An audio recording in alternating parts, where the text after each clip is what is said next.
Hey, welcome to another week with Chris and Bob. This week, I think I'll take a. I think we should take a little different approach and look at some of the stuff that's out there that's coming from Verizon and other people about cyber breaches. And Chris, we've been talking about all these different reports that are out there, and everyone seems to have their own take on what's going on and who the Yeah. bad guys really are. I mean, everybody sees different data, right? So if you're Yep. Mandiant, you see different data than CrowdStrike or Fortinet or Sophos or Bitdefender. All these places put out reports. Yeah. Verizon always puts out their big one is the data breach Yep.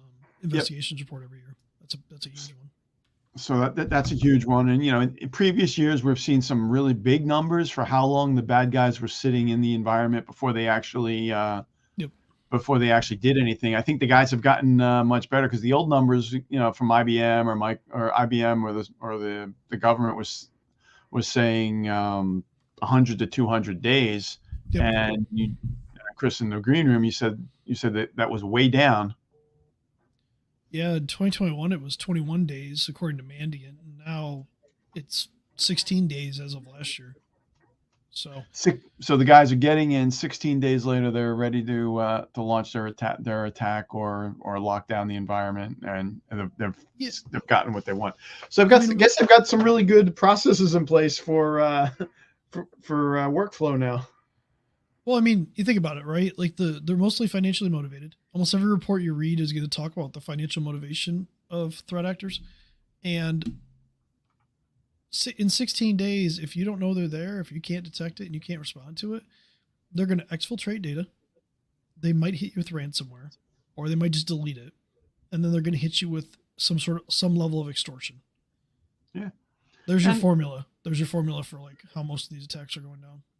yeah, and people are like, well, I don't have anything. I don't know anything. Everyone's got the bank accounts out there, and this report actually shows that it's all financial in nature. It's credit card, credit card data is a big one that they're getting out there, but it's also it's going after the bank. It's going after the people's banks, or Have you if seen I the ones where they actually will call you and negotiate because they know how much you're going to have to pay in government fines? Yep. I saw that. Yeah. They also saw one Yep. where the bad guys came in and asked for the exact amount that the people had in cyber insurance because they had a policy. They had the policy in their hand. Copy the policy off the data. Yeah. It's one of those things where it's like they're going to find a way. And if, you could say you won't pay, but it really just depends, right? I talked to some yesterday and or 2 days ago now, and they were saying, well, why would I pay an extortion attempt? I'm like, you may not, but somebody who gets their backups destroyed and has their data exfiltrated, they don't have a way out. They may have to pay. And then there's no guarantee. People you Oh can yeah, pay no. you can pay the extortion numbers. How do you know you got the right guy? How do you know that the data can actually get the data back? But like you said, Chris, sometimes the bad guys are in there long enough. They've corrupted the backups. If the company had a backup Yep. process in place, if they corrupt them over time, you might have to pay it and hope. And I think the pipeline guys paid the ransom. I think They months did, but ago. it got Colonial Pipeline. Yeah, they paid it, and then the FBI seized a wallet and got some of it back, like later on. But I think the important thing to think about is, we talk about these breaches, we talk about these attacks, we talk about dwell time, which is the time they're in there before they actually launch their attack. Like, look at this. Most of these are external attacks. Some are internal because you're always going to have an internal threat in your organization, but for the Yep. most part, they're external. And you know, you look at it and you're like, okay, well, what can I do as a business owner to make sure that I reduce my risk? And the answer is have a program, have a plan. And that's it. It's all about risk mitigation at this Mhm. point. You can buy all the applications you want if you don't have a good process in place and an internal program. I'm not talking about something you buy, an internal program in place Yep. to actually monitor and manage that risk. We're gonna show up there. And And you may accept certain risks because to try to mitigate them or eliminate them costs too much, costs more than what it would be just to accept the risk. But that's something that if you're not doing a business impact analysis on pretty much everything in your business and you don't know your numbers, you don't know the answer to it, you're not making informed decisions. But this graph shows, yeah, most of it's external, but even those partners, yeah, it's okay, it's less than 5% here for the partners that caused the breach, but do you really want to be part of that 5%? Well, usually for partners too, like prime example here would be the Move It breach, right? That we talked about. Mm-hmm. That's a partner. Well, they maybe a small percentage of you, but they have how many partners, how many customers that they've now exposed just a ton of ton of data. And look at that. What is it? 94.6% of breaches that they say are financially motivated.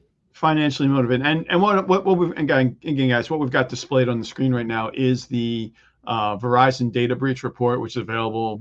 Quick Google search. You can actually download and see the whole thing. It's free. I don't know. You may have to register. It's 89 pages long. So well, I mean, they have the executive summary that's like 17.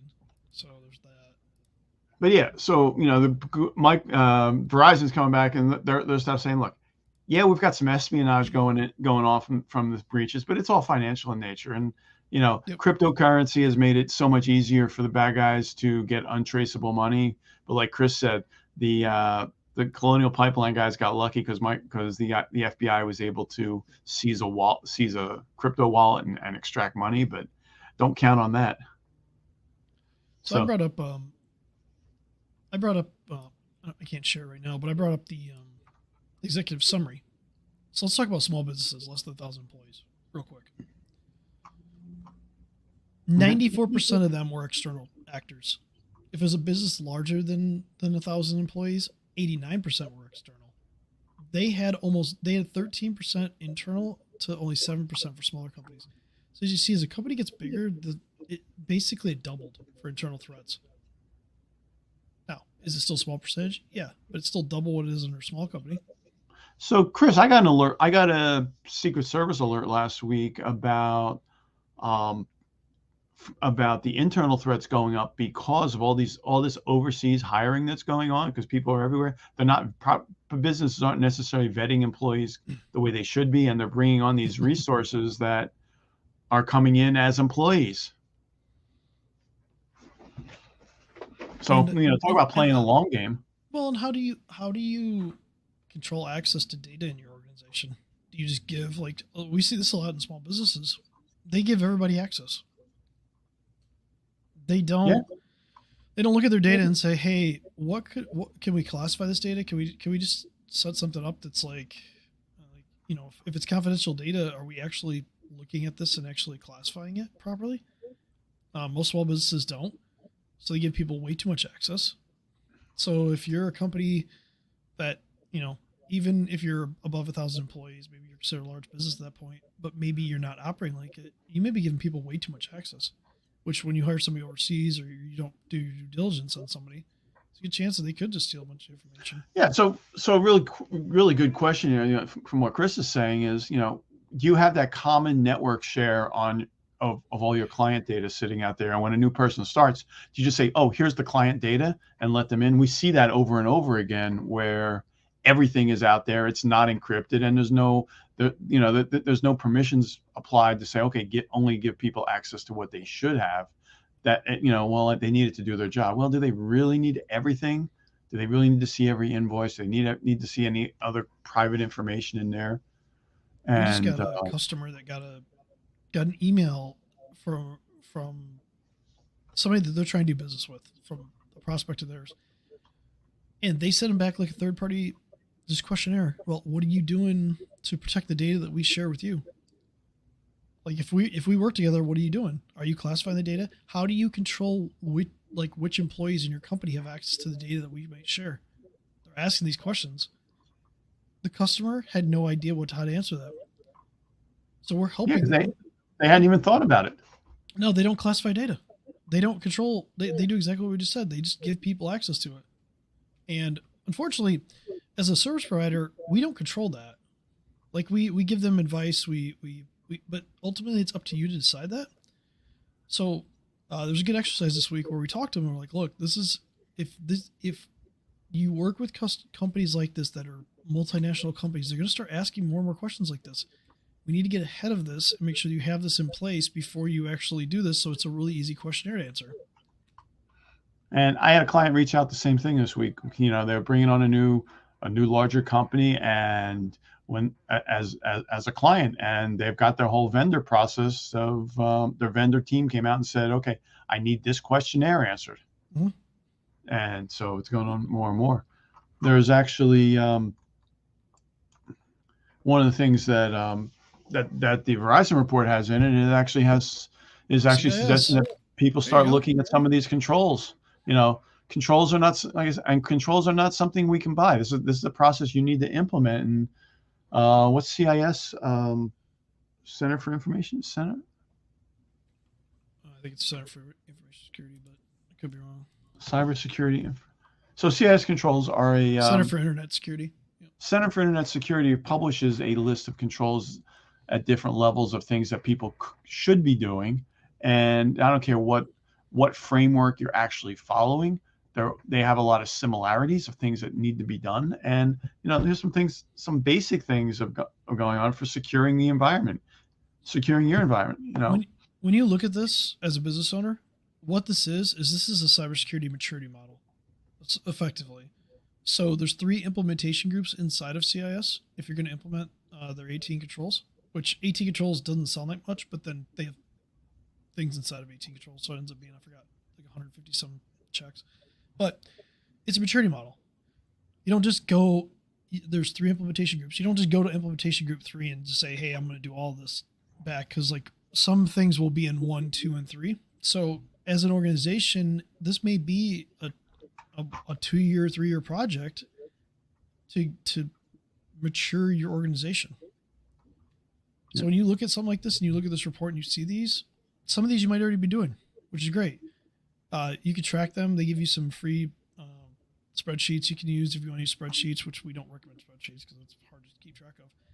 But like for us, we have a platform that we put people on that we can actually track against CIS. It gives them a really good report structure. So we can pick out like every 90 days, hey, what do we want to knock out this quarter and just move your program forward. So nice. And I actually literally just had breakfast with somebody. It sounds like I found New Jersey state grant money that will pay for cybersecurity awareness training for most businesses in New Jersey. That's pretty cool.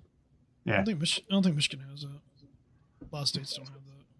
Yeah, so actually it was a special grant process that we went through, and looks like we're going to get that grant money. So if you don't have a cybersecurity awareness training in place, we can definitely help you get started with that in New Jersey, and it might not even cost you a dime.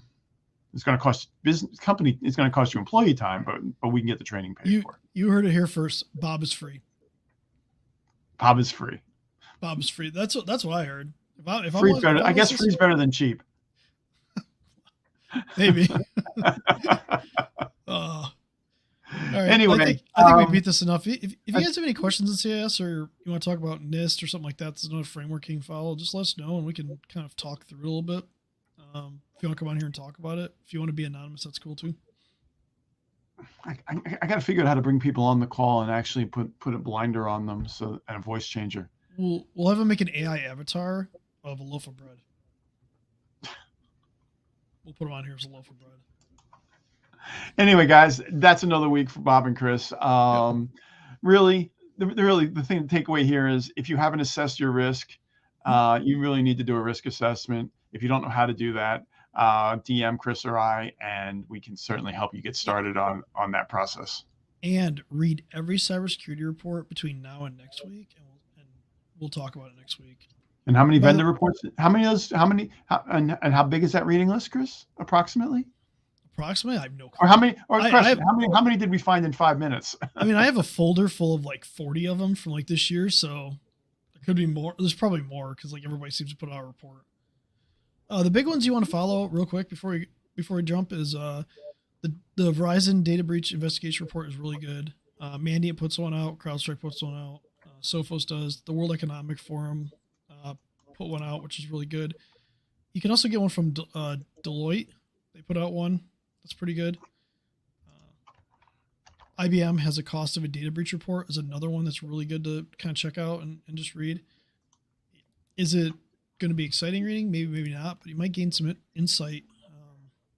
Just kind of get an idea of like where, it will help your business. So it's not a pretty link, but I did add the link to the chat for the Zoom, to the call for the Verizon report. I'll just leave it sit there, and you can pause it and get it off there. But yeah, and that's it for this week, guys. They don't spam you very much either if you give them their information. They're one of the better ones for that. So just understand that. Next week, Chris. All right, see you next week.